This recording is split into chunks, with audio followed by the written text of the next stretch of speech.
Mostly 4ನೇ ತಾರೀಕು ಅಂದ್ಕೊಂಡಿದ್ದೀವಿ. ನಿಖಿಲ್ ಅವರು ಬರ್ತೀನಿ ಅಂತ ಹೇಳ್ತಾ ಇದ್ದಾರೆ. ಸೊ ಅದನ್ನ ಡೇಟ್ಸ್ ನೋಡಿಕೊಂಡು ಮತ್ತೆ ಬಿಜೆಪಿ ಅವರ ಮುಖಂಡರು ಅವರು ಯಾವತ್ತು ಡೇಟ್ ಕೊಡ್ತಾರೋ ಇಬ್ರು ಒಂದು ಡೇಟ್ ನೋಡಿಕೊಂಡು ನಾಮಿನೇಷನ್ಸ್ ಮಾಡಬೇಕು ಅಂತ. ಅಣ್ಣ, ವಿಶ್ವಾಸ ಅಂದ್ರೆ ನೀವು ಒಂದು ಅರ್ಥ ಮಾಡ್ಕೊಳ್ಳಿ. ಇವಾಗ ನಾವು ಬಂಗಾರಪೇಟೆ ಕ್ಷೇತ್ರ ಸೋತಿದ್ದು ಎಷ್ಟು ಓಟಲ್ಲಿ? 2100 ಓಟಲ್ಲಿ. 2100 ಓಟು ಅದೇನು ಜಾಸ್ತಿ ಅಲ್ಲ, ಅಂತರಲ್ಲ.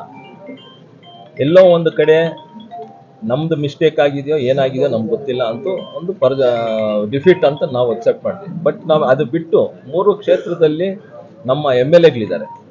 ಅದ್ರ ಜೊತೆ ಏನು ಮೋದಿ ಅವರು ಆಮೇಲೆ ಬಿಜೆಪಿ ಸರ್ಕಾರ ಏನು ಒಳ್ಳೆ ಕೆಲಸಗಳು ಮಾಡಿದ್ಯೋ ಅದ್ರ ಜೊತೆ ಏನು ಕುಮಾರಸ್ವಾಮಿ ಅವರು ಮತ್ತೆ ದೇವೇಗೌಡರು ಅವರು ನಮ್ಮ ಕುಮಾರಸ್ವಾಮಿ 2 ಸತಿ ಮುಖ್ಯಮಂತ್ರಿಗೆ ಏನು ಕೋಲಾರ ಜಿಲ್ಲೆಗೆ ಕೊಡುಗೆ ಕೊಟ್ಟಿದ್ದಾರೋ, ಮತ್ತೆ ದೇವೇಗೌಡರು ಮೈನರ್ ಇರಿಗೇಷನ್ ಆದ್ರೂ ಇರಿಗೇಷನ್ ಏನು ಸ್ವಲ್ಪ ಒತ್ತು ಕೊಡ್ತಾ ಇದ್ದಾರೋ, ಇದನ್ನೆಲ್ಲ ನೋಡಿಕೊಂಡು ನಮ್ಮ ವಿಶ್ವಾಸ ಈ ಸತಿ ಲೋಕಸಭಾ ಚುನಾವಣೆ ಗೆಲ್ತೀವಿ ಅಂತ ಅದನ್ನ ಮುಂದೆ ಇಟ್ಕೊಂಡು ಹೋಗ್ತಾ ಇದ್ದೀವಿ. ನೋಡ್ಬೇಕಾಗುತ್ತೆ. ನಾವು ಕೆಲಸ ನಾವು ಮಾಡ್ತೀವಿ, ನಮ್ಮ ಕೆಲಸ ನಾವು ಮಾಡ್ತೀವಿ ಸರ್. ಅವೆಲ್ಲ